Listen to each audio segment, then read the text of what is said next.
અલગ અલગ પ્રકારના લીડર્સ હોય. એક કેટલાક છે ને વિચારોથી વિચારોને જીતનારા હોય. હું એને થોટ લીડર કહું. They are thought leaders. હું લીડરશિપ ક્વોલિટીની કરતા છે ને લીડર્સની ક્વોલિટી તમને બતાવું છું અને એના આધારે તમને ભેદ બહુ ક્લિયર સમજાશે. સમ આર થોટ લીડર્સ. વિચારોથી વિચારોને બદલી શકે.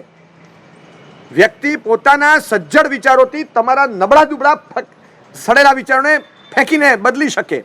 ગાંધીજી એક રાષ્ટ્ર બીજા રાષ્ટ્ર ઉપર કઈ રીતે જીત મેળવી શકે, ફોરેન બળોને કઈ રીતે હટાવી શકાય અને માત્ર અહિંસાની તાકાતથી, દુનિયાને આ વિચાર આપનાર સૌથી પહેલા ગાંધીજી હતા.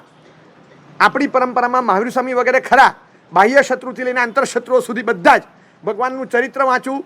જે રીતે ચંડકૌશિકને ઇન્દ્રભૂતિ હરાવવા આવેલા અને હારીને ગયા અને બેસી ગયા ચરણોમાં, એ ચરિત્રનો વિભાગ જ્યારે વાંચું ને ત્યારે અંદરથી કાયમ માટે એમ થાય કે પેલા ભાઈએ બુક લખી, how to win your enemies and influence people, how to win friends and influence people, how to win friends and influence people. અને ડેલ કાર્નેગીની સામે ભગવાન એમ કહે છે, how to influence your enemies and win your self. કેટલું સરસ એમણે વ્યક્તિત્વ બતાવ્યું કે પોતાની જાત ઉપર વિજય મેળવતા શીખો, તમે બીજા પર શું વિજય મેળવશો. એક આંતરશત્રુની લડાઈમાં ગયા હતા. ગાંધીજીએ બહુ સરસ રીતે અહિંસાનો કન્સેપ્ટ આપ્યો. કેટલાક થોટ લીડર્સ હોય. થોટ લીડર્સ એટલે વિચારોથી વિચારોને બદલી શકે. મને હજી યાદ છે 1955 28 એપ્રિલ બોમ્બે લેજિસ્લેટિવ એસેમ્બલી ગરમા ગરમ હતી. એ દિવસે ગુજરાત મુંબઈ જુદા નહોતા પડ્યા હજી. એ પછી પહેલાંની પુણેમાં લેજિસ્લેટિવ એસેમ્બલી ભરાતી અને બોમ્બે મહારાષ્ટ્ર બધું એક જ હતું, ગુજરાતને બધું, અને સ્ટેટનું નામ બોમ્બે સ્ટેટ હતું. એટલે બોમ્બે લેજિસ્લેટિવ એસેમ્બલીમાં બધા ભેગા થઈને ચર્ચાઓ કરતા. એ વખતે પીબી પટવારી, પ્રભુદાસ પટવારી, એમણે એક બિલ રજૂ કર્યું, દબાલ દીક્ષા પ્રતિબંધક બિલ. કોઈ બાળકને સંન્યાસ ના આપી શકાય, કોઈ પણ ધર્મમાં સંન્યાસ આપી જ ન શકાય નાના બાળકને. આ એક બિલ એમણે રજૂ કર્યું. એ બિલ ઉપર ઉગ્ર ચર્ચા થવાની હતી, જબરજસ્ત. અને બિલ એટલું સજ્જડ હતું, ધીમે ધીમે ધીમે ધીમે બી મોમેન્ટો પકડતું જાય છે અને વિચારો બધાને એક મત પર આવતા ગયા. એ દિવસે અમારા ઉપકારી ગુરુ ભગવંતો વડીલ પ્રેમ સુરેશ્વરજી મહારાજ અને ભાનુ વિજયજી એટલે ભુવન ભાનુ સુરેશ્વરજી મહારાજ એ પૂનામાં ચોમાસું હતા. આ ભુવન ભાનુ સુરી મહારાજની હું વાત કરી રહ્યો છું.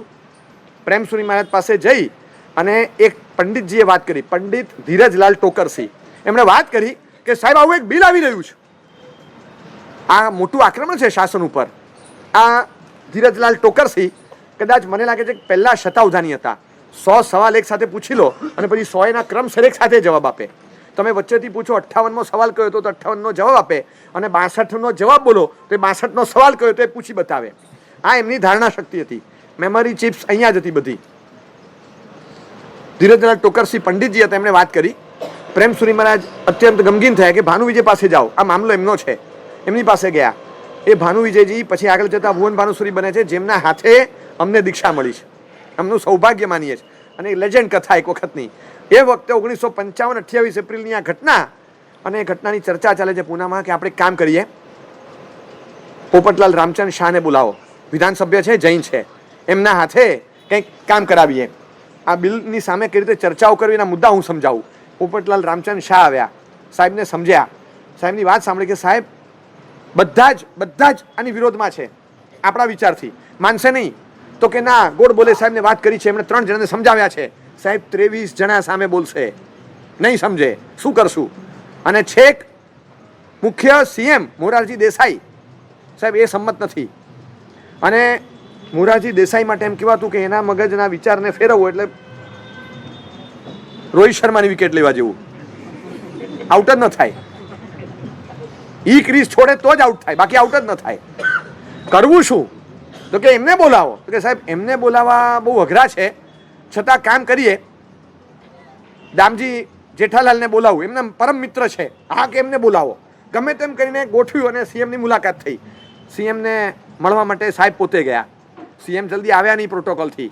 એ કે હું મળવા આવું, શાસનનું કામ છે. આટલા મોટા પ્રભાવક દિગ્ગજ આચાર્ય જેના હાથ નીચે 150 સાધુ હોય, પ્રેમસુરી મહારાજ અને ભાનુ વિજય મહારાજ, કે હા હું આવું. આવ્યા. એમની નમ્રતા પણ કાબિલે દાદ હતી. મને ખ્યાલ છે તમે કાર્પેટ પર નહીં બેસો ને, ચટાઈ રાખી છે. હું પણ ચટાઈ પર બેસીશ. મોરારજી દેસાઈ સાથે બેસી અને 1 કલાક 1.25 કલાક ચર્ચા કરી. એ કે તમે લોકો અમુક વસ્તુમાં જડતાથી આગ્રહ કેમ રાખો તો કે સાહેબ અમારો કોઈ જડ આગ્રહ નથી, ખાલી જડતાના આગ્રહથી આ બંધ ન થઈ જાય એટલું જ. આદ્ય શંકરાચાર્યથી લઈ દરેક ધર્મગુરુઓ તમે જો બધા નાની ઉંમરના છે. બૌદ્ધમાં પણ તમે જુઓ સંન્યાસ બાળ ઉંમરે લેવાય છે અને 25મી કલમ ભારતના બંધારણની છે, ધાર્મિક સ્વાતંત્ર્ય આપે છે. તો દરેક વ્યક્તિને પોતાના જીવનના મોડ નક્કી કરવાનો એક અધિકાર છે સ્વતંત્ર રીતે, તમે બંધ ન કરી શકો. તો કે પણ બાળકને શા માટે દીક્ષા આપવી જોઈએ, શેના માટે સંન્યાસ આપવાનો, શેના માટે તમે બધી વાતો કરો છો, આ બધી ચર્ચાઓ ચાલે છે. એને સમજાવી રહ્યા હતા કે તમે જે લાવો છો એનાથી નુકસાન શું થશે. ગુજરાતની અસ્મિતાના મૂળમાં હેમચંદ્રાચાર્ય અને કુમારપાળ હતા. આ હેમચંદ્રાચાર્ય 10 ને 12 વર્ષની ઉંમર દીક્ષિત થયેલા, 18 દેશના માલિકની બુદ્ધિ ફેરવી શક્યા. હા સાહેબ, આવું અમારા ધ્યાનમાં આવ્યું હોય કદાચ, કાં તો એવું હોઈ શકે આ વિચાર કે બાળપણમાં બાળ દીક્ષા થઈ જાય પછી છોકરો નાનો હોય 6-8 મહિના પછી એને એવું લાગે કે હું ક્યાં ફસાઈ ગયો, કે આ મારાથી ટોલરેટ નથી થતું, કે આ બધું નથી કરી શકતો. આવું બી તો થઈ શકે, આ પણ પોસિબિલિટી છે. હું તમને ચોક્કસ કહું છું, પોસિબિલિટી ચોક્કસ છે. છે ને, નાનપણમાં દીક્ષા લીધી હોય એવા કેસ, એક તો દીક્ષા 100 થતી હોય ને તો નાનપણમાં દીક્ષા લે એવા 100માંથી 5 કેસ હોય, બાકી મેજોરિટી યંગસ્ટર્સ અને એની ઉપરના હોય છે. પણ બાળ દીક્ષા જેને કહેવાય 12-13 વર્ષથી નીચેની ઉંમરના, તો 100માંથી 5 કિસ્સા કે 4 કિસ્સા હોય. હવે 100 બાળ દીક્ષાઓ જુઓ, એમાંથી 2 કિસ્સા કે 4 કિસ્સામાં કદાચ આવું બને. બરાબર છે. હવે એમ લાગે કે એને અણસમજમાં લઈ લીધી. બરાબર છે. 100 લગ્નમાંથી તૂટે જ કેટલા? તો અણસમજમાં લગ્ન થાય છે કે અણસમજમાં દીક્ષા લે છે? એને એમ નથી થતું આ મેં ઉતાવળમાં હા પાડી દીધી, એવું નથી થતું. જ્યાં 2% રિજેક્શન રેશિયો હોય ને ત્યાં માલનું બ્રાન્ડિંગ થાય. 90% રિજેક્શન રેશિયો હોય તો કંપની ક્લોઝર પર જાય. પણ 2% રિજેક્શન રેશિયો હોય કે 1% હોય રિજેક્શન રેશિયો, એ શોધવા જવું પડે. એને તો ISO 9000 સર્ટિફિકેટ આપી દેવાનું, ચિંતા નહીં કરવી.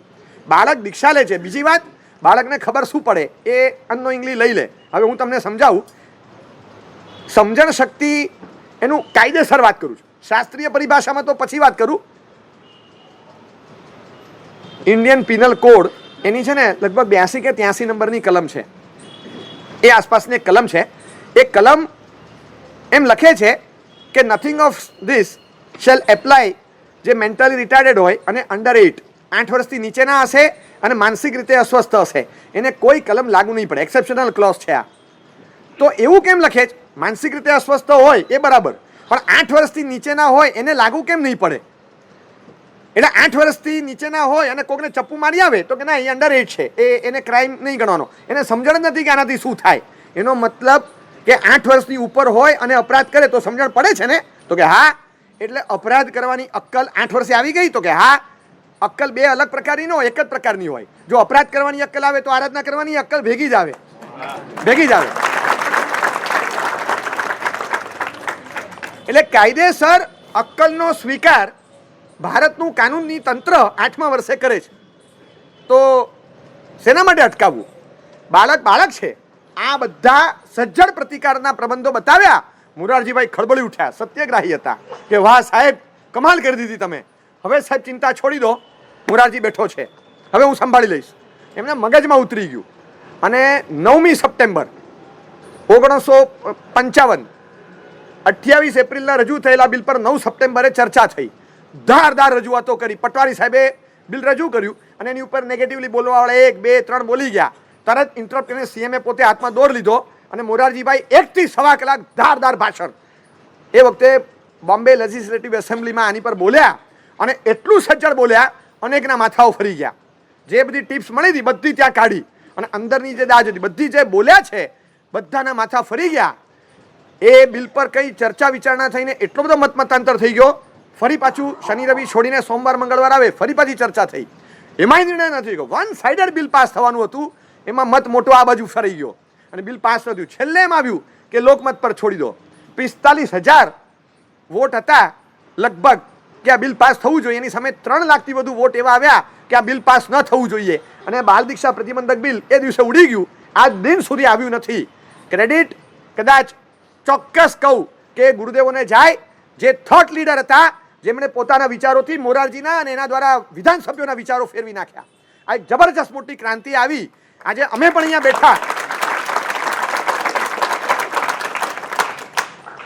બેઠા, એ થોટ લીડરનો પ્રભાવ છે. એ જો ન હોત, શું દીર્ઘદ્રષ્ટિ નવો વર્ગ જરાય વ્યાખ્યાનમાં આવતો નથી. Classes, tuitions, graduation, post graduation, આ બધું શું ચાલે છે?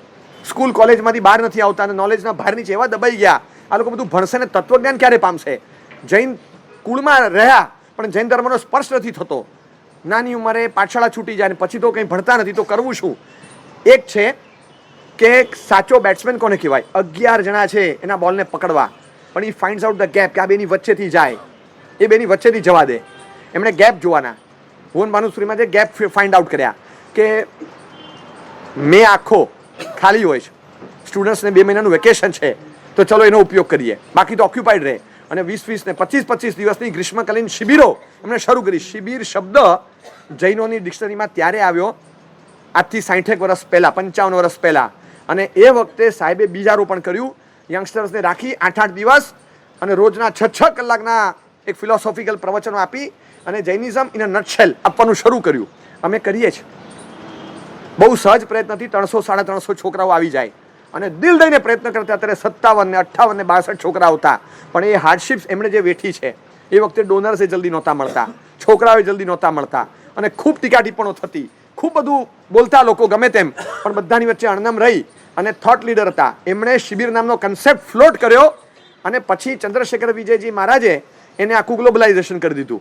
એને રવિવારીય શિબિરથી લઈને એનું વૈશ્વિકરણ એવું કર્યું કે પછી ફોલોઅપમાં બધું ચાલ્યું. આ બધા થોટ લીડર્સ કે જેમણે યંગ જનરેશનને સ્પેશિયલ, એ વગર એ પહેલાં તો 15-30, 15-45, 15-55ના સ્પેશિયલ કેસના વ્યાખ્યાનો આ બધું કંઈ હતું જ નહીં. આ સિસ્ટમ જ નહોતી. આ ક્લાસિફાઈડ વર્ગને બોલાવી અને એમને ટાર્ગેટ બનાવીને એમને ખાસ કંઈક એમની રીતે આપવું, બસ આ પીરસવાની કળા, એના એમ કહી શકાય કે એને સ્ટાર્ટઅપ કયો, એને ઇનોવેશન કયો, કે આને થોટ લીડરશિપનો એક પ્રયોગ કયો. આ શરૂઆત ત્યારે થઈ. ગચ્છાધિપતિ જયગોસ્વામી મહારાજે આ પીવાય શરૂ કરાવ્યું. મેં તો વિચાર જ નહોતો કર્યો કોઈ દિવસ કે આપણે આ યંગસ્ટર્સને બોલાવીને અલગથી કેમ ન સમજાવીએ. બધા ભેગા આવે એમ નહીં, એમને જ બોલાવવાના. 100ને બોલાવીને એમાં 20 છોકરાઓ આવે એમ નહીં, 100 છોકરાઓને જ બોલાવવાના. મેં સાહેબ 100 છોકરાઓ ના આવે, 1000ને બોલાવો એમાં 100 આવી જાય. મને કે આપણે એમને એકલાને બોલાવવાના, ભલે 25 આવે પણ એમને ટાર્ગેટ બનાવીને એમની ભાષામાં કહેવાનું. આ થોટ લીડર જેમણે ઇન્સ્ટ્રુમેન્ટ તરીકે અમારો ઉપયોગ કર્યો છે. અમે તો ઓજાર હતા, પણ ઇન્સ્ટ્રુમેન્ટ તરીકે ઉપકારક જો કોઈ હોય તો ખરા પીવાયસના પ્રણેતા તો એ છે, અમે શેના. પણ એ થોટ લીડરને ધન્યવાદ છે કે જેમણે આ થોટ અમારા મગજમાં નાખ્યો. આજે 110 સેશન થયા. ઈરલાનું સેશન હું જિંદગીમાં નથી ભૂલતો કે સાહેબનો ઓર્ડર પર ઓર્ડર આવે અને મને થાય કે શું સાહેબ ચોંટી પડ્યા છે. આ દિવસે ફરજિયાત કરવાનું છે, 25 જણા આવે તો કરવાનું, સંખ્યા પર નહીં જતો. પછી જેવી તારી મરજી. અને મેં ત્રીજી વારમાં જ્યારે નહોતું માન્યું ત્યારે કડક શબ્દોમાં એટલું જ લખ્યું, હું ભૂલી ગયો કે તું બુદ્ધિશાળી છે અને બુદ્ધિશાળીને આદેશ ન થાય. આમ થપ્પડ મારે ને ઓછું વાગે એવું વાગ્યું. મેં તો હવે તો ઇજ્જત ગઈ આપણી, હવે તો કરવાનું જ. અને કર્યું ત્યારે આ દિવસ હું જોઉં છું. આ થોટ લીડરશિપ કેવા દિવસો. વિચારોની દીવાદાંડી અને લાઇટ હાઉસ છે ને, મારા પુસ્તક છે લખેલા, તમે જોશો તો જ્ઞાનીઓની થોટ લીડરશિપ દેખાશે. ધર્મને ધતિંગ કેવો, ધર્મને ધજાગરા ઉડાડવા, ધર્મની ધજિયા ઉડાવી, ધર્મની મશ્કરી કરવી, બધા જાત જાતના પ્રશ્નો ઊભા કરીને ધર્મને, ધર્મ ક્રિયાઓને, ધર્મગુરુઓને, ધર્માત્માઓને ખાંડવાને પીખવા એક ટ્રેન્ડ ચાલે છે. ખાસ કરીને કટાર લેખકો, એ બધા કટારી લઈને લખતા હોય એટલે કટારી લેખકો કહેવાય. એ બધા ગમે તેમ લખતા હોય, એમના ધારદાર પ્રશ્નોના જડબાતોડ જવાબ કઈ રીતે અપાય, કઈ રીતે અપાય. સણસણતા સવાલો હોય તો એને જડબે સલાક જવાબ કઈ રીતે અપાય, એ જવાબો અંદર લખ્યા છે. તમે વાંચો ત્યારે લાગશે કે જ્ઞાનીઓના શબ્દો લોજિકલ કેટલા હોય છે. દીવાદાંડી, વિચારોની દીવાદાંડી પુસ્તક છે, એનું ઇંગ્લિશ કન્વર્ઝન પણ છે. લાઇટ હાઉસ મળશે આજે બહારથી, ક્યાંક લઈને વાંચો. કોકને ચિપકાવા કામ લાગશે. શેની મશ્કરીઓ કરે આપણા ધર્મની? અને એવા સિદ્ધાંતો હોય અને એની મશ્કરીઓ કોઈ કરતું હોય તો એને કોઈ શાસ્ત્રની વાત લાવ્યા વગર લોજિકલી એના મગજને બંધ કરી, એના બોલતી બંધ કરી અને એને સજ્જડ જવાબ આપવો. આ જ્ઞાનીઓની થોટ લીડરશિપ છે. એનું પ્રતિબિંબ તમને દેખાશે. એમના જ પદાર્થોને લોજિકલી પેશ કરેલા છે. એ પુસ્તકમાં જોવા મળશે. બાળ દીક્ષા, એ બાળ દીક્ષા ઉપર પુસ્તક લખ્યું. કારણ કે મને થતું કે જ્ઞાનીઓ જે કહીને ગયા, આઈપીસીમાં જે સ્વીકૃત બન્યું છે ને, મંડી પડ્યા છે. જુવેનાઇલ જસ્ટિસ એક્ટ, એક કાયદો લઈ આવ્યા જે બાળકોના મા બાપ ન હોય ને જે બાળકોને ઘર ન હોય એને સાચવવાની જવાબદારી સરકારની. એટલે જેટલા નાના નાના બાળ મુનિઓ સરકાર ઉપાડી જાય. અરે વાહ, તમારા બાપુજીનું રાજ ચાલે છે અમારે ત્યાં. કારણ કે એમને બીજું કંઈ જોવાનું નહીં છે. નાના બાળ સાધુને પૂછે તમારું ઘર છે તો કે ના, તમારા મા બાપ તો કે ના, બસ તો આવી જાઓ. અરે વેગાબોન્ડ્સ, રસ્તે રખડવું હોય, જેનું કોઈ ન હોય એને સાચવવા માટે એ જુવેનાઇલની વ્યાખ્યા શું? અહીંયા તો કેટલા મા બાપ છે ને કેટલા ઘર છે, પૂછો તો ખરા. ખાલી 80 લાખની મર્સિડીઝમાં જવાવાળો આમ પગે લાગે છે કે સાહેબ કંઈ ખપ છે, પધારશો મારા ઘરે. અને આમ 80 વર્ષના બુઝુર્ગ આમ પગે લાગતા હોય અને કે આ અનાજ છે, શું લઈને મંડી પડ્યા છે. પણ એની એક એક કલમ કેમ ન લાગે સાધુને, લોજિકલી એક્સપ્લેન કર્યું છે બાળ દીક્ષા. એનું પણ બુક છે, ક્યારેક વાંચજો.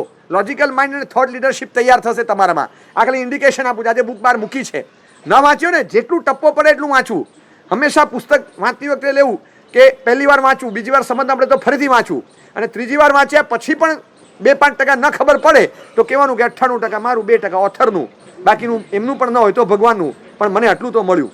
જેટલું રિસીવ થાય એટલું કરો, એ ખાસ સ્વીકારો. આ થોટ લીડરશિપ, આ પરિપક્વ લીડરશિપ છે. સેકન્ડ લીડર એવા હોય છે કરેજિયસ લીડર, એ ઢીલા ન પડે, રિસ્ક લેવાની એમની જે તાકાત હોય. 9મી ડિસેમ્બર 1971ની ભારત પાકિસ્તાનની વોર ચાલતી હતી અને 9મી ડિસેમ્બરે એક ઘટના બની દરિયાની અંદર. કુકરી નામની સ્ટીમર જે યુદ્ધ જહાજ છે ભારતનું, એની પરથી ધડાકા થઈ રહ્યા હતા. ચૂપચાપ રાત્રે 8:45-9 વાગે ચૂપચાપ, કશું બધું શાંત વાતાવરણમાં, ગુસ્તાખીથી નીચે પાકિસ્તાનની સબમરીન આવી ગઈને ગોઠવાઈ ગઈને એને ધડાકો કરીને બોમ્બ ફોડ્યો અને કુકરીનો અમુક ભાગ ફાટ્યો. હવે ડેમેજ એવું થઈ ગયું હતું, અનકન્ટ્રોલેબલ હતું. એ કુકરી ડૂબે એમ હતી. હવે આ જહાજ જો ડૂબે તો ડેક પર રહેલાનું શું થાય? મહેન્દ્રનાથ મુલાની જે કમાન્ડર હતા, જે ચીફ હતા, જો લીડર, કરેજિયસ લીડર કોને કહેવાય, ઊભા છે. તાત્કાલિક સમારકામ કરાવ્યું, જોયું કે કંટ્રોલ બહાર છે, આ ધીમે ધીમે ટ્રીલ થઈ રહી છે અને આપણું ટિટન્સ ડૂબવાનું. હવે આ કંઈ રહેશે નહીં. આ તો હવે શું કરવું? એક જ કામ કરી શકાય, બધાને લાઈફ જેકેટ આપે કે કૂદી પડો અને સેફલી બચીને જતા રહો. એ કે સાહેબ તમે પહેલાં તમે બધા જાઓ, તમને બધાને મોકલી દઉં. કે સાહેબ તમે પહેલાં બધા જાઓ, અને બધાને મોકલી દીધા. કૂદકા મારીને લાઈફ જેકેટ પહેરીને બધાને ભાગ્યા, બધાને ભગાડ્યા, અને પોતે છેલ્લે જોઈ રહ્યા છે કોઈ બાકી, કોઈ બાકી, કોઈ બાકી. એક માણસ નાવિક હતો, એ આમથીને માઠા ફેરા મારે છે કે શું થયું? કે સાહેબ લાઈફ જેકેટ નથી. તરત પોતાનું કાઢીને લઈ લે કે સાહેબ તમે તો, તું પહેલાં કૂદકો માર. સાહેબ આ રાષ્ટ્રને મારા કરતાં તમારી વધારે જરૂર છે. બધી વાત તારી સાચી છે, મારી વધારે જરૂર છે. સાહેબ તમે નેતા છો તો નેતાનું માનતા શીખ, કૂદકો માર. એ તો મારી જ ધક્કો, અને એને નાખ્યો. 5 મિનિટ નથી થઈ, એલોંગ વિથ મહેન્દ્રનાથ મુલાની આખી કુકરી ડૂબી ગઈ અને શહાદત વોરી છે. આ તમે જુઓ કરેજિયસ લીડર. મને જેટલી વાર આ જોઉં ને, 2-3 પ્રસંગો સાયમલ્ટેનિયસ મને યાદ આવે. વલ્લભભાઈ પટેલે જે જોખમ લીધું છે ને, આજે શેની આપણે વાતો કરીએ છીએ, કે શેની વાતો? જે વખતે કાશ્મીર હજી આમાં જોડાયું નહોતું, અખંડ ભારતમાં 561 રાજ્યો સમર્પિત થઈ ગયા. કૃષ્ણકુમારસિંહજીએ ભાવનગર સમર્પિત કર્યું અખંડ હિન્દુસ્તાનના નકશામાં. બધાએ, ગોંડલ રાજાએ પોતાનું રાજ્ય, સૌરાષ્ટ્ર વાળાએ પોતાનું, બરોડા સ્ટેટ પોતાનું, બધા પોતપોતાનું સમર્પિત કરે છે રાજ્ય. ત્યારે એ વખતે વલ્લભભાઈ પટેલ બહુ જ સમજાવે છે, પણ કાશ્મીર હજી સંપન્ન સમર્પિત થયું નહોતું. રાજા હરિસિંહ હતા. એ વખતે પાકિસ્તાને ચડાઈ કરી મોહમ્મદ અલી જીનાની નેતૃત્વમાં, અને ચડાઈ કરીને જોતજોતામાં બારામુલ્લા જિલ્લા સુધી તો આવી ગયા. કબીલાઓ પર્વતના વિસ્તારના હતા, એનો સહાય લીધી, અને શ્રીનગર થોડું દૂર. 2-4 દિવસમાં ઈદ આવતી હતી, અને ત્યાં નક્કી કર્યું એ લોકોએ ઈદની નમાજ આપણે હઝરત બાલ મસ્જિદમાં બંદગી સાથે જ ઉજવશું, અને ત્યાં ધજા લહેરાવી દઈશું. 4 દિવસમાં જ આવું થઈ જાય તો કરવું શું? ગૃહપ્રધાન સરદાર વલ્લભભાઈ પટેલ નહેરુજીને ફોન કરીને કહે છે કે હું જઉં છું કાશ્મીર. તો કે નહીં જવાય. તો કે હું તમને જણાવું છું સાહેબ, ચિંતા ના કરો, હવે અત્યારે મારી પર રહેવા દો. અને તરત બુચર સાહેબ હતા, જે એર માર્શલ હતા, ચીફ એર માર્શલ, એને કીધું મારું વિમાન તૈયાર કરો અને સીધા શ્રીનગર જવાનું છે, જમ્મુ જવાનું છે. તો કે સાહેબ અત્યારે જે રીતે છે ધસી જવા જેવું નથી. તો કે મેં તમને ના પાડી. ત્યાં નહેરુનો ફોન આવ્યો, ભાઈ વલ્લભભાઈ તમે મહેરબાની કરીને જતા નહીં. તો કે મને જવા દો, કદાચ આવનારા દિવસોમાં સંસદમાં તમે મને અભિનંદન આપશો, એવું કામ કરવા જઉં છું. કે બધી વાત સાચી છે, પણ કંઈ થઈ ગયું તો શું? તો પછી મને સંસદમાં શ્રદ્ધાંજલિ આપજો, પણ હું જઈશ. અને ફોન મૂકી દીધો. ઓલા કે સાહેબ તમે કંઈ સમજો છો કે નહીં? સાહેબ ન જવાય, અત્યારે સિક્યોરિટી નથી ત્યાં, અને તમારે ન જવાય. કોની સિક્યોરિટી? કોની? સાહેબ તમારી. તમારી એટલે કોની? સાહેબ તમારી એટલે કોની? ગૃહપ્રધાન વલ્લભભાઈ પટેલની કહું છું સાહેબ. ગૃહપ્રધાન વલ્લભભાઈ પટેલની સિક્યોરિટી નથી. ગૃહપ્રધાન કોણ? જે ગ્રહની રક્ષા કરે, દેશના સીમાડાની રક્ષા કરે. દેશની સુરક્ષાનો જ્યારે પ્રશ્ન હોય ત્યારે દેશની સુરક્ષા જોવાની, ત્યારે ગૃહપ્રધાનની સુરક્ષા ન જોવાય. બાજુ ખસ અને જઈશ. અત્યારે હું જો ગૃહપ્રધાન છું તો દેશની સુરક્ષા વખતે હું મારી સુરક્ષાનો વિચાર કરું તો શું જોઈને અહીંયા આવ્યો છું? મારે ઘરે બેસવું જોઈએ, મારે ઘોડિયામાં રમતા બાળકની સાથે રમવું જોઈએ.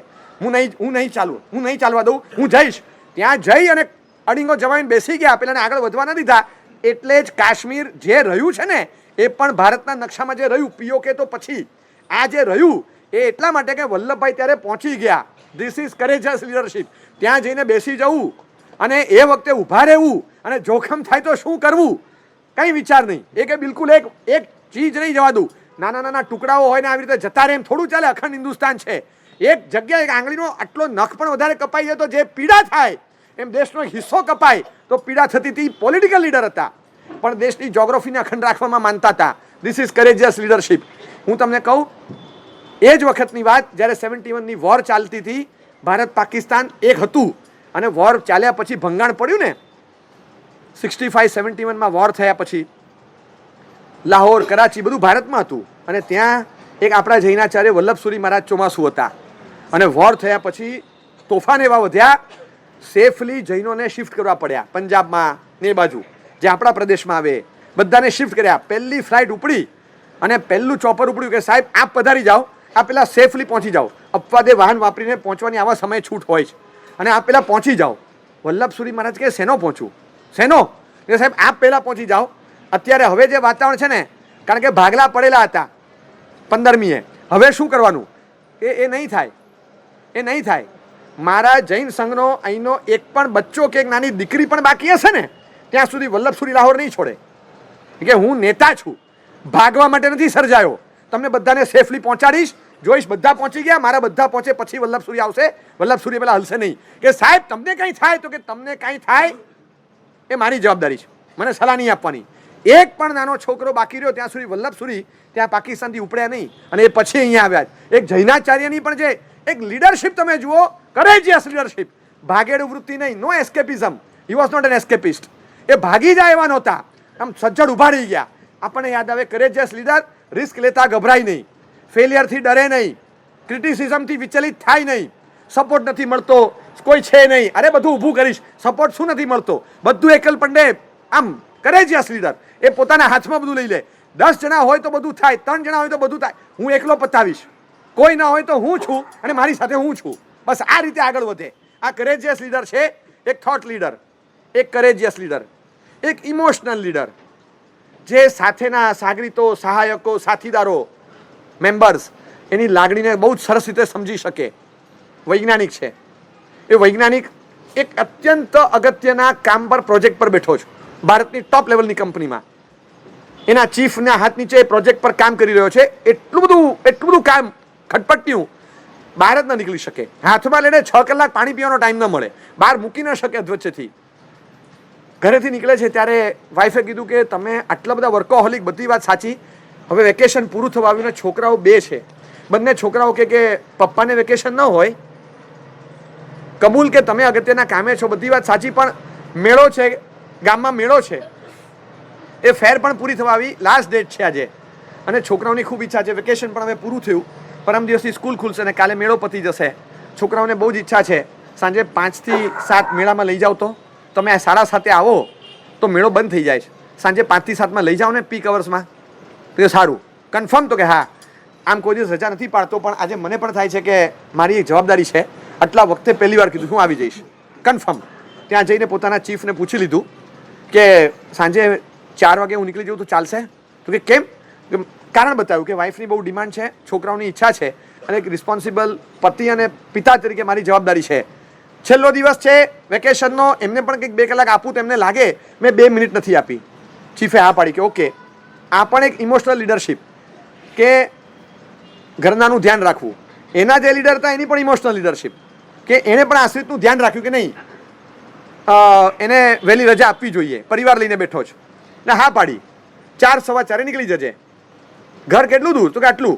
5 વાગે જવું છે ને, 4:15 નીકળી જજે, 4:45 ઘરે પહોંચીને 5 વાગે રવાના થજો. તો કે સારું સાહેબ. અચાનક 5 વાગ્યા, 4:15 નહીં 5 વાગ્યા. પેલા ભાઈ હજી કામમાં જ છે, ભૂલી ગયા. આ ભાઈને છે ને કામ હાથમાં ન લે ત્યાં સુધી બધું યાદ રહે. કામ હાથમાં લે બધું ભૂલી જાય. તમે મોબાઈલ લો ને કેમ બધું ભૂલી જાઓ? પેલા ભાઈ હાથમાં કામ લઈને બધું ભૂલી ગયા કે મારે 5 વાગે જવાનું છે. 4:15 ગયા, 4:30 ગયા, 4:45 થયા, 5 વાગ્યા, 5:15, 5:30, 6 વાગ્યા, 6:30 થયા, 7 વાગે રોજનો બેલ વાગ્યો ને 7:05 જ બાઈ નીકળ્યા. તોય યાદ નથી કે આજે વહેલા જવાનું હતું. બધું પતાવીને એ જ કામના વિચારમાં આવતીકાલના પ્લાનિંગમાં ઘરે પહોંચ્યા અને છોકરાઓ બેઠા બેઠા રમતા હતા. એ મર્યા. અચાનક યાદ આવ્યું, વાઈફ તો અંદર હતા કે મરી ગયા, આજે ઘરમાં ઘમસાણ થશે. છોકરાઓને રમતા જોયા ને યાદ આવ્યું, અરે રે રે રે, આજે ઘરમાં ધમાલ થશે. બેન બહાર આવ્યા, બહાર આવીને કે શું તમે તે ગજબના માણસ છો, ભૂલી જ ગયા. છોકરાઓ જે રીતે રમતા હતા કે આ બધું ક્યાંથી લાવ્યા, તો કે મેળામાં કહેતા ને ત્યાંથી લાવ્યા. કે મેળામાં કે તમારા બોસને મોકલ્યા ને તમે, કે કોણ તમારા બોસ આવ્યા, કે છોકરાઓને કીધું કે પપ્પાને જરા વાર લાગે એમ છે એટલે પપ્પાએ મને મોકલ્યો છે. આ બોસ ત્યાં બેઠો બેઠો જુએ 4:15 આ ભાઈ ગયા કે નહીં. એ ભાઈ કામમાં હતા ને જે કામ હાથમાં લીધેલું ને એવું લીધેલું કે કલાક પહેલા પતે એમ નથી. એકવાર તમે દૂધને ધીમા તાપે ઉકાળવા મૂકો ને હવે કલાક ગેસ ચલાવવો પડે એવું કોઈ કામ હાથમાં લઈ લીધેલું. એ કામ કલાક 1.5 કલાક ચાલે કે આ ભાઈ ભૂલી ગયા છે અને નવું કામ હાથમાં લઈ લીધું છે. હવે નવા યંત્રો પકડે, હવે આ કલાક 1.5 કલાકનું કામ છે, 6 વગાડશે અને એના છોકરા ઘરે હેરાન થશે. કશું કીધા વગર એના બોસ પોતે એના ઘરે જતા રહ્યા, સ્ટાફના ઘરે, અને કીધું કે તમારા પપ્પાએ મને મોકલ્યા છે બેટાઓ, આજે મારી સાથે ફરવા આવવાનું, તમારે મેળા જોવા જવાનું કમિટમેન્ટ આપ્યું હતું ને પપ્પાએ. તો કે હા, એમને થોડું કામ ભણાવ્યું છે ને આજે મારી ઈચ્છા છે કે હું તમને મેળો જોવા લઈ જાઉં. Okay okay uncle. અને બંનેને મેળો જોવા લઈ ગયા, કંઈક અપાવ્યું અને પાછા એમના ઘરે મૂકીને બોસ તો જતા રહ્યા. બોસે કીધું પણ નથી. ઘરે આવ્યા પછી 8 વાગ્યાને ખબર પડી કે મારા બોસે આવું કર્યું. અને બીજે દિવસે બોસને પગે લાગીને કહે સાહેબ તમે શું કર્યું. ધેટ બોસ અબ્દુલ કલામ, જે ઘરે જઈ સ્ટાફના માણસ પાસે જાય. ઇમોશનલ લીડરશિપ, વ્યક્તિના ભાવને સમજી શકે કે વ્યક્તિને શું થતું હશે, એના ઘરની પરિસ્થિતિ શું થશે એ સમજી શકે. This is emotional leadership. Inspirational leadership આવે છે આવી જ રીતે. ઇમોશનલ લીડરશિપમાં છે ને, પીડિત હોય તો પીડિતના ભારને હળવો કરી શકે અને વ્યથિત હોય તો એની કથા સાંભળી પણ શકે, પીડિતની વ્યથા પણ ઉતારી શકે, બધું જ. ગોંડલના રાજા હતા ભગતસિંહ. એ ભગતસિંહ પણ આવા જ ઇમોશનલ હતા અને આવા જ હતા. એને રસ્તા પરથી પસાર થતા કોઈ માજી મળ્યા અને કે એ બેટા અહીંયા આવજે ને જરા, અહીંયા આવને, ભાર જરા હળવો કરાવ ને, ભાર હળવો કરાવ. એટલે માથે ભારો ઉપાડેલો એ નીચે ઉતારવામાં મદદ કર. એને ખબર નહીં કે આ આપણા ભગતસિંહ રાજા છે. માજીએ કીધું ને પેલો રાજા આવી ગયો અને એને ભાર ઉતાર્યો. એ કે ભાઈ તો આપણા ભગા બાપુને ઓળખે, કે કોણ ભગા બાપુ, આપણા ભગા બાપુ. ભગતસિંહ રાજાને આ માજી ભગા બાપુ કે, અને સામે જ ઉભેલા. એ કે આપણા ભગા બાપુને ઓળખે, તો હા આપણે ઘર જેવું છે માજી, બોલો ને. તો આપણા ભગા બાપુને કહેજે ને અમારા ડોસલા ડોસલીઓની જરા ચિંતા કરે ભાઈ, એક થાકલા બનાવી દે ને તો અમારા ડોસલાનું સારું રહે.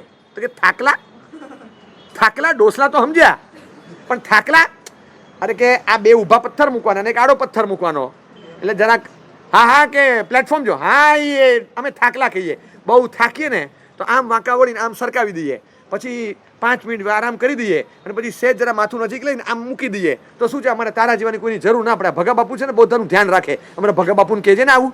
તો કે આજે જ વાત કરું. ભગા બાપુને વાત કરી, બધાને કહી દીધું દર 1 કિલોમીટર, 1 માઇલ, 1.5 કિલોમીટરે આમાં થાકલા મૂકી દો અને એની ઉપર કિલોમીટર લખવાની સિસ્ટમ રાખો, જેથી કોઈને પણ મૂકવું હોય તો આ રીતે મૂકી શકે. આજે કિલોમીટરના સ્ટોન અલગ પ્રકારના જ, પણ ગોંડલ પાસે ક્યારેક આજે પણ આ ટાઈપના ક્યાંક થાકલા હજી સચવાયેલા છે. આ ગોંડલ નરેશ ઇમોશનલ લીડર, એક માજી બોલે છે અને એની વ્યથા એને અડે છે. Emotional leader. અને એ અડતો હોય. એક નેતા એવો હોય જે પશુની આંખમાં આંસુ જોઈ, સુકાઈ ગયેલા ચહેરા જોઈ અને એની ઘાસચારાની તલબ સમજી શકે, મધ્યમવર્ગી માણસની મંદીની અસર સમજી શકે.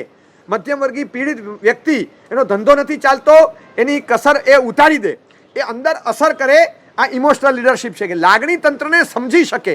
સુધારો કરવા માટે રાજકારણ ન જોઈએ, એ માત્ર અંદરથી સુધારો કરવો છે ને સ્થિતિમાં, એમાં રાજકારણ ન હોય, ખાલી કારણ જ જોવાનું છે. કારણ હોય એટલે સુધારો કરી દેવાનો. તો આ ઇમોશનલ લીડરશિપ છે. આવી જ ઇન્સ્પિરેશનલ લીડરશિપ જે પોતાના જીવનથી ઇન્સ્પાયર કરે, એક આલંબન આપીને ઇન્સ્પાયર કરે, એપ્રિશિએટ કરીને તમને ઇન્સ્પાયર કરે. અરે રાઝોટી શું મજાના ચિત્રકાર હતા. એક ચિત્રકાર એમની પાસે આવ્યો અને કહે છે, બહુ વયોવૃદ્ધ, 60, 65, 68નો, અને કહે છે રાઝોટી સાહેબ, ગેબ્રિયલ રાઝોટી, બહુ જાણીતો ચિત્રકાર, પેન્ટર, અને કહે છે કે મારા ચિત્રો કેટલાક જુઓ. એના ચિત્રો જોઈ અને અચંબો પામી ગયો. પછી એની ભૂલો કાઢી કે આ ભૂલો સુધારો, ઘણી ઘણી સારી વસ્તુ છે પણ હજી ઘણી ઇમ્પ્રુવમેન્ટની જગ્યા છે. સારું, એક થેલી ખોલીને જૂના ચિત્રો કેટલાક કાઢ્યા કે સાહેબ આ ચિત્રો કેવા છે. એ કે જો આને ચિત્ર કહેવાય, તું જો આનો ચહેરો જો ને આનો ચહેરો જો, આ ચિત્ર કોણે બનાવ્યા? તો કે મારા છોકરાએ. કે હમણાં આપણે વાત થઈ, તું કહેતો તો મારે છોકરો નથી. સાહેબ 30 વર્ષ પહેલાં મેં પોતે બનાવ્યા છે અને 30 વર્ષ પહેલાંની મારી એ અવસ્થા એને જ હું મારો દીકરો ગણું છું. તો કે આટલા સરસ તે ચિત્રો બનાવ્યા તો 30 વર્ષ પછી હવે આવું? કે સાહેબ એ વખતે મને રાઝોટી નહોતા મળ્યા. આજે જે શબ્દોએ તમને ઇન્સ્પાયર કર્યો ને, ત્યારે મને કોઈ રાઝોટી મળ્યો હોત તો આજે આની કરતાં ઘણું વધારે સરસ મેં બનાવ્યું હોત. પણ એ વખતે મને બધાએ ઉતારી પાડ્યો, આ ચિત્રો તો બકવાસ છે, આ ચિત્રો તો બેકાર છે. આજે તમે જે વખાણ કર્યા એ ચિત્રોને ત્યારે બકવાસને બેકાર કરીને બધાએ મૂકી દીધેલા.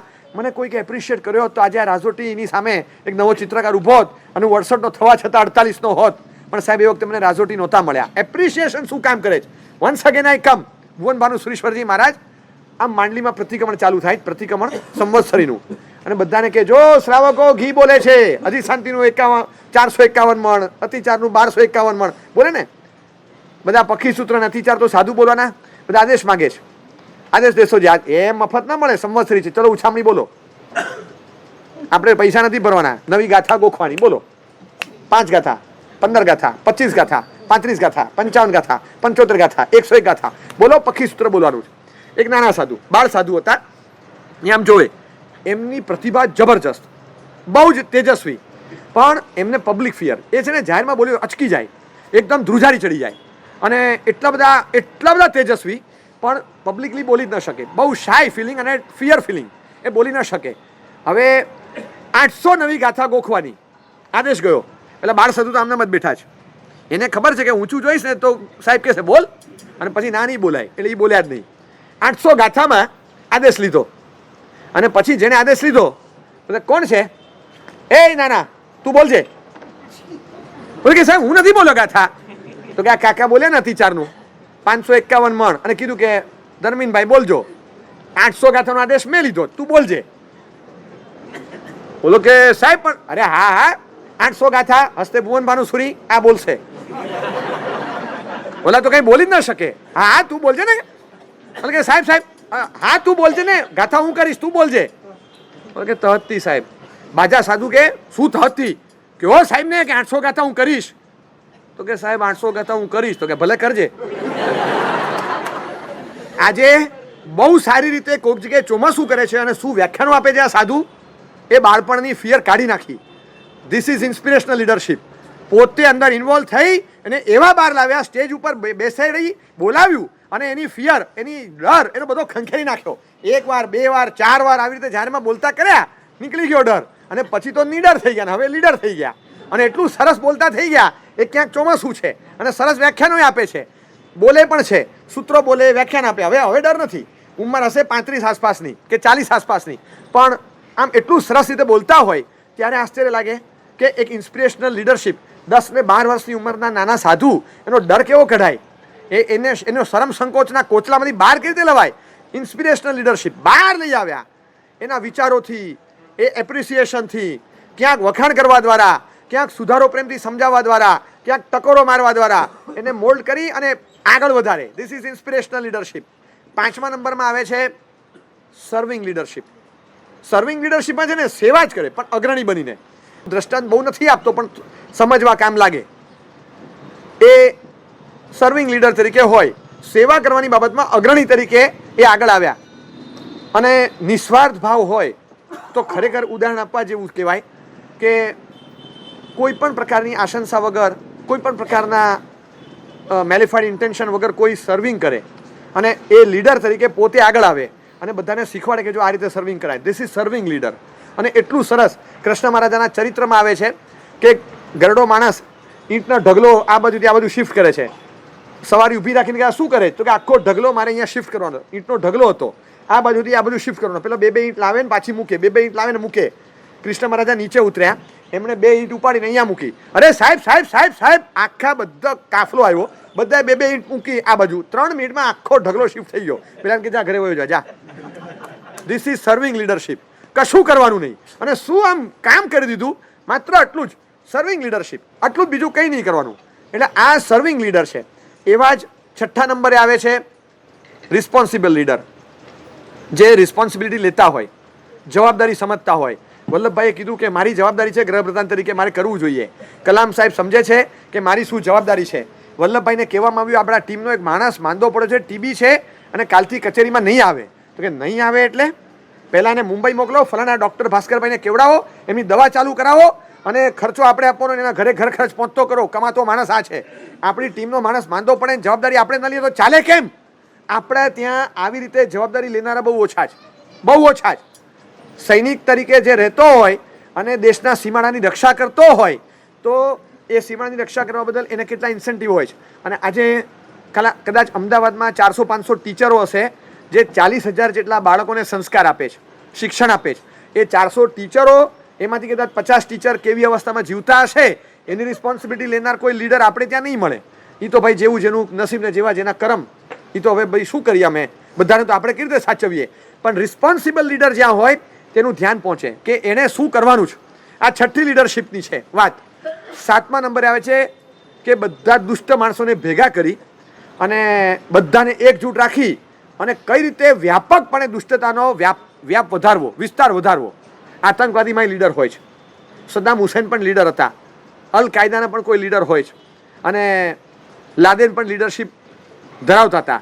પણ એ ગેંગ લીડર હતા જે દુષ્ટ તત્વોના લીડર બની અને દુષ્ટતાનો વિસ્તાર કરવા માટે જ માત્ર કરતા હોય છે, અને દુષ્ટ હેતુ માટે જ કરતા હોય. એ ગેંગ લીડર છે. અને સાથે એક ટીમ લીડર હોય છે 8મા નંબરે, એ Ram. He was a team leader. Team એટલે, જો હું તમને કહું, તમે સૈન્ય આપો, તમે સેનાપતિ આપો, તમે શસ્ત્ર આપો, તમે વ્યૂહરચના આપો, તમે શત્રુની માહિતી આપો, અને પછી બધું કરીને આવે ને, એ લીડર નથી, એ મેનેજર છે. એ મેનેજર. દશરથનું સૈન્ય હોય, અયોધ્યાથી સીધા ચડાઈ કરવા નથી ગયા, વનવાસમાં હતા. નથી રાજગાદી, નથી રાજાનું સૈન્ય, નથી દશરથ પાસે યાચના કરી. સેનાપતિ કોને બનાવવા, તો એ જંગલમાંથી શોધ્યા. સૈનિકો ક્યાંથી ઊભા કરવા, એ ત્યાંથી શોધ્યા. પછી શસ્ત્રો ક્યાંથી લાવવા, તો એ જંગલમાંથી ઊભા કર્યા. સેતુ બંધ કઈ રીતે બાંધવો આવશે, એ પણ બધું જંગલમાંથી ઊભો કર્યો. દશરથને કહેતા નથી કે આપણે આર્કિટેક્ટને મોકલી આપજો ને, એ કશું કર્યું નથી, કાંઈ જ નહીં. બધું પોતાની રીતે કર્યું, વિધાઉટ એની રિસોર્સિસ. બધું આપો અને થોડું કરે, એ લીડર નથી, મેનેજર છે. કંઈ ના આપો ને બધું કરી બતાવે, એ લીડર છે. અને રામ એ લીડર હતા. કોહલી જેવો શર્મા આઉટ જ ન થાય, શર્માનો વર પણ આઉટ ન થાય, એવા 2 બેટ્સમેનો જેને ટીમમાં હોય, એક ડાબોડી ને એક જમણેરી, 2 ફિંગરના સ્પિનર બાદશાહો જેની પાસે હોય, 140ની ઉપરની પેસથી બેટરીથી બોલિંગ કરનારા ઈશાંત અને શમી હોય, અને અનુભવીઓ અને ઉલ્લાસમાં રહેનારા યંગસ્ટર્સનું મિશ્રણ હોય. આવી અફલાતુન ટીમ આપો, સળંગ 3 ટેસ્ટ જીતે ને, એ શાસ્ત્રીને ટીમ લીડર ન કહેવાય, ટીમ મેનેજર કહેવાય. તમે તળિયે ગયેલી ટીમ આપો, તમે રણજી ટ્રોફીમાં લીગ તબક્કામાં હારી ગયેલી ટીમ આપો, અને એને વર્લ્ડ કપની સેમિફાઇનલ સુધી પહોંચાડે, એ ટીમનો લીડર કહેવાય. લીડરશિપની ક્વોલિટી શું? રિસોર્સિસ બધા આપોને આગળ લઈ જાય, એ મેનેજરશિપ છે. બધા એલાવન્સીસ આપવાના. આજે તમે વિચારી લેજો કે આપણી પાસે લીડર્સ છે કે મેનેજર્સ છે, નીચેથી લઈને ઉપરના લેવલ સુધી બધું, બધા એલાવન્સીસ મળે, બધી સગવડ મળે, બધું જ મળે, અને થોડું કામ થાય તો એ મેનેજરશિપ કહેવાય. કંઈ ના આપો અને થોડુંક જે મળ્યું હતું એ પણ ગયું હાથમાંથી, એમાંથી આમ કણમાંથી કટાક ઊભું કર્યું, બધું ઊભું કરી અને સામે પડવાનું. આ રામચંદ્રજી જે કર્યું છે ને, આગળ તમે સાંભળજો કથા, તમને લાગે કે આ ટીમ લીડરશિપ હતી. આખી ટીમ ઊભી કરી અને લીડરશિપની ક્વોલિટી એમણે ઝળકાવી છે. તમે જોશો ત્યારે લાગશે કે કઈ રીતે કામ કરવું, બધાના વિશ્વાસ જીતવા, હનુમાનની લાગણીને સમજવી, સીતા ત્યાં શું કરતી હશે એ સમજી શકે એવા ઇમોશનલ લીડર હતા. કદાચ કોઈ ઢીલું પડે તો ઇન્સ્પાયર કરી શકે એવા ઇન્સ્પિરેશનલ લીડર હતા. કદાચ એમના વિચારોથી બીજાના વિચારને બદલી શકે. કોઈ કહેવા આવે કે અત્યારે યુદ્ધ ન કરીએ તો કે તો ચાલે નહીં, આ પરંપરા ચાલશે કોકની બૈરીને ઉપાડી જવાની, આ ચલાવાય નહીં, ઝીરો ટોલરન્સ. આ થોટ લીડરશિપ પણ હતી. અને આટલા રાક્ષસોની સામે પડવાની કરેજિયસ લીડરશિપ પણ હતી. બધા જ પ્રકારની લીડરશિપની ક્વોલિટીઝ એક જગ્યાએ ભેગી થઈ ત્યારે રામાયણ શરૂ થઈ છે.